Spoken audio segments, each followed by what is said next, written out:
তোমাদের 2025 সালের নতুন বছরের নবম শ্রেণীর ছাত্রছাত্রী বন্ধুরা, আশা করি তোমার সবাই ভালো আছো।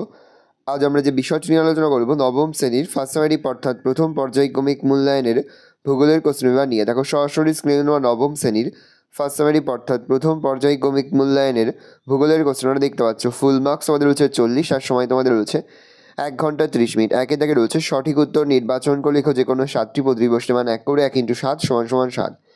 প্রথম, পৃথিবীর পরিধি প্রথম নির্ণয় করেন অ্যারিস্টটল, কোপার্নিকাস, মেগেলান, এরাটোস্থেনিস। পৃথিবীর নিরক্ষীয় ব্যাস মেরু ব্যাসের তুলনায় 43 কিমি বেশি। সৌরজগৎ নিকটতম ও ক্ষুদ্রতম গ্রহ হল উত্তরে বুধ। বসন্তকালীন বিষুব বলা হয় উত্তরে 21শে মার্চ। প্রশ্ন, পৃথিবীর অক্ষটি কক্ষতলের সঙ্গে হেলে থাকে 66.5 ডিগ্রি কোণে। মহাবিষুবের দিন হল 21শে মার্চ। জ্ঞান সকল সম্পদের সৃষ্টিকর্তা বলেছেন মিচেল। সম্পদ সৃষ্টির উপাদান অনুসারে মানবিক সম্পদের উদাহরণ হলো উত্তরে শ্রম শক্তি। কয়লা যে শক্তির সম্পদ তা হলো অপুনর্ভব। 2-এর কয় রয়েছে নিম্নলিখিত প্রশ্নগুলির শুদ্ধ হলে সু এবং অশুদ্ধ হলে অ লেখো। যে কোনো 3টি প্রশ্নের মান 1 করে 1 × 3 = 3। পৃথিবীর মেরু ব্যাসের দৈর্ঘ্য 12,756 কিমি। উত্তরে ভুল, তাহলে অশুদ্ধ লিখব। শুক্র গ্রহটি পৃথিবীর যমজ নামে পরিচিত, ঠিক, তাহলে আমরা শুদ্ধ লিখব। পৃথিবীর কক্ষপথটি বৃত্তাকার, উত্তরে ভুল, তাহলে আমরা অশুদ্ধ লিখব। জনসংখ্যা, মানুষ, বসতি ইত্যাদি হলো মানবিক সম্পদ, উত্তরে ঠিক, তাহলে শুদ্ধ লিখব। ক্ষয় দাগের উপযুক্ত শব্দ বসিয়ে শূন্যস্থান পূরণ করো। যে কোনো 3টি প্রশ্নের মান 1 করে 1 × 3 = 3। মেরু অঞ্চল অপেক্ষা নিরক্ষীয় অঞ্চলের বস্তুর ওজন ড্যাশ এর উত্তরে কম। ড্যাশ একটি বহিস্থ গ্রহ বৃহস্পতি। আয়ন কথার অর্থ ড্যাশ, উত্তরে পথ। ড্যাশ একটি দুষ্প্রাপ্য সম্পদের উদাহরণ টিন, তামা। গয় দাগের 2-1 কথায় উত্তর দাও। যে কোনো 4টি প্রশ্নের মান 1 করে 1 × 4 = 4। ইসরোর পুরো নাম কি? Indian space research organisation. ভারতের প্রথম কৃত্রিম উপগ্রহের নাম কি? আর্যভট্ট। নিরক্ষরেখায় পৃথিবীর আবর্তনের বেগ কত? 1674 কিমি/ঘন্টা। নিশীথ সূর্যের দেশ কাকে বলে? নরওয়ের হ্যামারফেস্ট বন্দরকে নিশীথ সূর্যের দ্বার বলে। সম্পদ সৃষ্টির উপাদানগুলি কী কী? প্রকৃতি, মানুষ ও সংস্কৃতি। ওএনজিসির সদর দপ্তর কোথায় অবস্থিত? উত্তরাখণ্ডে, দেরাদুনে। 3 দাগে রয়েছে নিচের প্রশ্নগুলির উত্তর দাও। যে কোনো 3টি প্রতিটি প্রশ্নের মান 2 করে 2 × 3 = 6। বহিস্থ গ্রহ কাকে বলে? সৌর পরিবারে যে সমস্ত গ্রহগুলি অন্তঃস্থ গ্রহগুলির চেয়ে অনেক দূরবর্তী স্থানে অবস্থান করছে তাদের বহিস্থ গ্রহ বলে, যেমন বৃহস্পতি, শনি, ইউরেনাস ও নেপচুন। দিগন্তরেখা কাকে বলে? কোনো ফাঁকা মাঠ বা কোনো উঁচু জায়গায় দাঁড়িয়ে চারিদিকে তাকালে মনে হয় আকাশ ও ভূমি যেন দূরে এক জায়গা বরাবর বৃত্তাকারে মিলিত হয়েছে। এই বৃত্তাকার রেখাকে দিগন্তরেখা বলে। যত উঁচু থেকে দেখা যায় বৃত্তাকার দিগন্তরেখার পরিধি তত বৃদ্ধি পায়। সূর্যোদয়ের আগে সূর্য দিগন্তরেখার নিচে থাকে এবং সূর্যাস্তের পর সূর্য দিগন্তরেখার নিচে চলে যায় বলে আমরা সূর্যোদয়ের আগেও সূর্যাস্তের পর সূর্যকে দেখতে পাই না। সৌর বছর কি? পৃথিবী সূর্যকে সামনে রেখে নিজ মেরুদণ্ডের ওপর ঘূর্ণায়মান হয়ে একটি উপবৃত্তাকার কক্ষপথে সূর্যকে একবার পূর্ণ প্রদক্ষিণ করতে সময় নেই 365 দিন 5 ঘন্টা 48 মিনিট 46 সেকেন্ড বা 365 দিন 6 ঘন্টা। একে এক সৌর বছর বলে। উষা ও গোধূলি কাকে বলে? উষা সূর্যোদয়ের ঠিক আগে সূর্যালোক বায়ুমণ্ডলের ধূলিকণা দ্বারা প্রতিফলিত হয়ে পূর্বাকাশে যে ক্ষীণ আলো সৃষ্টি করে তাকে উষা বলে। এই সময় সূর্য দিগন্তরেখা থেকে 18 ডিগ্রি নিচে অবস্থান করে। গোধূলি সূর্যাস্তের ঠিক পরে বায়ুমণ্ডলের ধূলিকণা দ্বারা সূর্যালোক প্রতিফলিত হয়ে পশ্চিমাকাশে যে ক্ষীণ আলো সৃষ্টি করে তাকে গোধূলি বলে। সম্পদ সংরক্ষণ বলতে কী বোঝো? অধ্যাপক জিবারম্যানের মতে আগামী প্রজন্মের জন্য বর্তমান প্রজন্মের ভোগের নিয়ন্ত্রণকে সংরক্ষণ বলে। এই অনুসারে ভবিষ্যৎ প্রজন্মের চাহিদা পূরণ ও দীর্ঘস্থায়ী উন্নয়নের উদ্দেশ্যে সম্পদকে মিতব্যয়ীভাবে যথোপযুক্তভাবে ও বিজ্ঞানসম্মত উপায়ে ব্যবহার করাকে সম্পদ সংরক্ষণ বলে। কাকে এবং কেন সাদা কয়লা বলা হয়? জলবিদ্যুৎ শক্তিকে সাদা কয়লা বলা হয় কারণ কয়লা থেকে যেমন তাপবিদ্যুৎ শক্তি উৎপাদন করা হয় তেমনি জল থেকে জলবিদ্যুৎ শক্তি উৎপাদন করা হয়। কেবল কয়লার রং কালো এবং জল স্বচ্ছ বা বর্ণহীন, তাই কয়লার সঙ্গে তুলনা করে রূপ অর্থে জলবিদ্যুৎ শক্তিকে সাদা কয়লা বলা হয়। 4 দাগে রয়েছে নিচের প্রশ্নগুলির সংক্ষিপ্ত ব্যাখ্যামূলক উত্তর দাও। যে কোনো 3টি প্রশ্নের মান 3 করে 3 × 3 = 9। জিওড বলতে কী বোঝো? খুবই গুরুত্বপূর্ণ একটা প্রশ্ন। গ্রিক শব্দ জিও ও ইওডস মিলে জিওড শব্দের উৎপত্তি।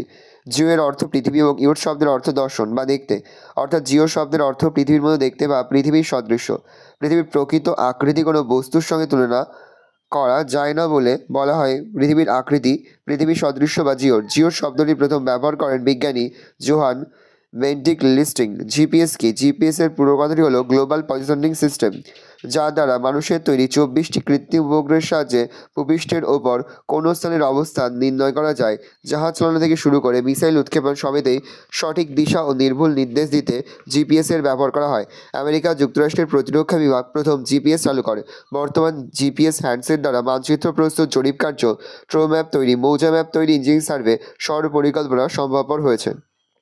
অপসূর অনুসর অবস্থান বলতে কী বোঝো?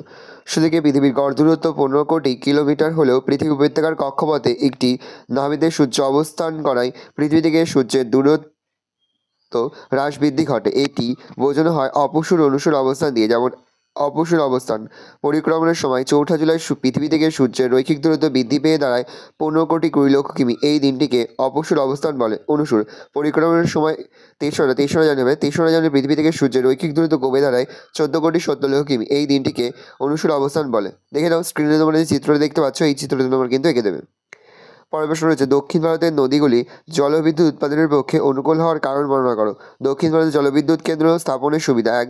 বন্ধুর ভূমিরূপ। দক্ষিণ ভারতের ভূমিরূপ যথেষ্ট বন্ধু প্রকৃতির হওয়ায় এখানকার নদ নদী বেশ খরস্রোতা, তাই এখানে জলবিদ্যুৎ কেন্দ্র স্থাপন সহজসাধ্য। 2. কঠিন শিলাস্তর। দক্ষিণ ভারতের বেশিরভাগ অঞ্চলে শিলাস্তর প্রাচীন আগ্নেয় শিলায় গঠিত হয়। অঞ্চলটি যেমন স্থিতিশীল তেমনই স্বল্প ভূমিক্ষয় সম্পন্ন। 3. জলাধার নির্মাণের সুবিধা। দক্ষিণ ভারতে অপভ্রংশ শিলাস্তর থাকায় এখানে বিশাল জলাধার নির্মাণ করার সুবিধা রয়েছে। ফলে এই জলাধারের বৃষ্টির জল ধরে রেখে সারা বছরই জলবিদ্যুৎ উৎপাদন করা সম্ভব থাকে। 5. অন্যান্য শক্তি সম্পদের অভাব। দক্ষিণ ভারতে কয়লা, খনিজ তেল, প্রাকৃতিক গ্যাস প্রভৃতি অন্যান্য শক্তি সম্পদের অভাব থাকায় জলবিদ্যুৎ কেন্দ্র স্থাপন এখানে অত্যন্ত লাভজনক। 6. বিপুল চাহিদা। দক্ষিণ ভারতে বিভিন্ন শিল্পক্ষেত্র, বিশেষত ইলেকট্রনিক শিল্পে এবং আধুনিক নগর ও শহরগুলিতে জলবিদ্যুতের বিপুল চাহিদা রয়েছে।